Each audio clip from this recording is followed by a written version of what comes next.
कश्मीर हुकूमत तरफ़ां पेट्रोल जी क़ीमतुनि में हिकु दफ़ो ॿीहर वाध जो ऐलान कयो वियो आहे। इन खां अलावा कश्मीर जी अवाम कहिड़ी रीति थो ॾिसे, वधीक ॾिसंदा मलक बरकत जे हिन तफ़सीली रिपोर्ट में। निगरान हुकूमत जी तरफ़ सां राति देर जो 24 रुपया 2 पैसा पेट्रोल महांगो करे छॾियो। अचो त कश्मीर वासियुनि सां ॻाल्हि ॿोल त कयूं, उन्हनि वधीक छा चवणु आहे।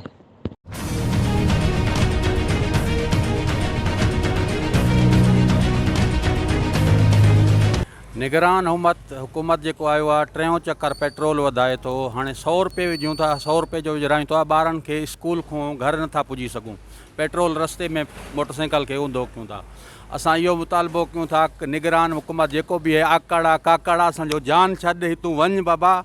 ना त अलाह करे कोई इनकलाब ईंदो, इमाम ख़ुमैनी जॾहिं ईंदो हिन मुल्क जा हालात सुधरंदा, ना त इहे आकड़ बाकड़ सॼो श्रीलंका वारो हाल थींदो असांजे मुल्क जो। ॿियो छा थींदो?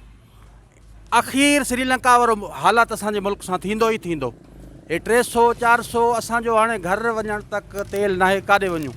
100 रुपए जो विझरायो आहे, रस्ते में बंदि। 200 जो विझरायो आहे, रस्ते में बंदि। इहो मां अर्ज़ु कयां थो, इहो आकड़ खे जान छॾ असांजो, हितूं वञ बाबा, कोयटा वञ, एॾां वञ, ईरानी तेल विझ, हितूं असांजो जान छॾ। असांजो ॻाल्हाइण जो मक़सदु इहो आहे त सुबुह जो पंहिंजो 100 जो पेट्रोल विझाईंदा आहियूं त पेट्रोल बि महांगो आहे, त असां ग़रीब माण्हू सारो ॾींहुं रक्शो भॼाए सुबुह खां वठी हिकु सवारी बि न लॻो आहे। त सवारी वारनि खे चऊं त बाबा असांजो हेतिरो किरायो, चवंदा बाबा 20 रुपया हे शइ वठो, मिसाल हेतिरो किरायो वठो। 20 में अॼुकल्ह मिलंदो छा आहे? सुबुह खां वठी असां हिते बीठो आहे, पोइ बि असांजो रोज़ी न थियो आहे। त 100 जो पेट्रोल विझायूं त असां वञी करे अधु में बीहूं त 100 में अॼुकल्ह मिलंदो छा आहे? असांजो ॻाल्हाइण जो मक़सदु इहो आहे, असां मुतालबो इहो कयूं त हुकूमत खे जंहिं 3 टका मां पेट्रोल वधायो आहे, त असां मुतालबो इहो त बराए महिरबानी करे ख़ुदा जे वास्ते पंहिंजो जेको पीर अथव, मुर्शिद अथव, उन्हनि जे सदके पंहिंजो पेट्रोल जी रेट घटि करायो। ऐं तव्हांखे परवाह न आहे, जेके मथियां जेके आहिनि तव्हां पंहिंजो पेट पालींदा। इन पेट्रोल जी क़ीमत में वरी इज़ाफ़ो न कयो आहे, 3 दफ़ो इज़ाफ़ो कयो आहे निगरान गवर्नमेंट खे मुबारक हुजनि। ज़ाहिर आहे निगरान गवर्नमेंट बि ज़ाहिर आहे त उनखे बि पेट लॻल आहे, उहे बि हाणे ज़रूरु कुझु न कुझु खाईंदा, ज़रूरु पंहिंजे लाइ पेट भरींदा।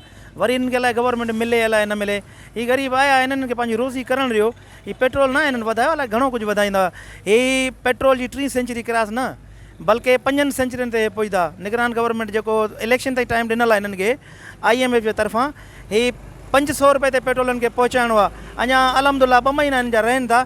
2 महीननि में मुंहिंजे ख़्याल में 6 दफ़ा त पेट्रोल वधणु खपे, ऐं वधाईंदा बि ज़रूरु। ऐं पेट्रोल सिर्फ़ु कोन वधंदो, पेट्रोल सां गॾोगॾु ज़ाहिर आहे गाॾियुनि जो किरायो वधंदो, ऐं ट्रांसपोर्ट जो किरायो जॾहिं वधंदो आहे त उन सां गॾोगॾु त भाॼियूं सब्जियूं राशन वग़ैरह इन ट्रांसपोर्ट जे ज़रिए ईंदो आहे। ज़ाहिर आहे ट्रांसपोर्ट तेल वधंदो, तेल सां गॾोगॾु त ज़ाहिर आहे उनजो किरायो वधंदो। जे किरायो वधंदो त राशन वधंदो, जे राशन वधियो त अवाम पाकिस्तान जो बचंदो ई कोन। पाकिस्तान खे मुबारक हुजे, मुबारक हुजे।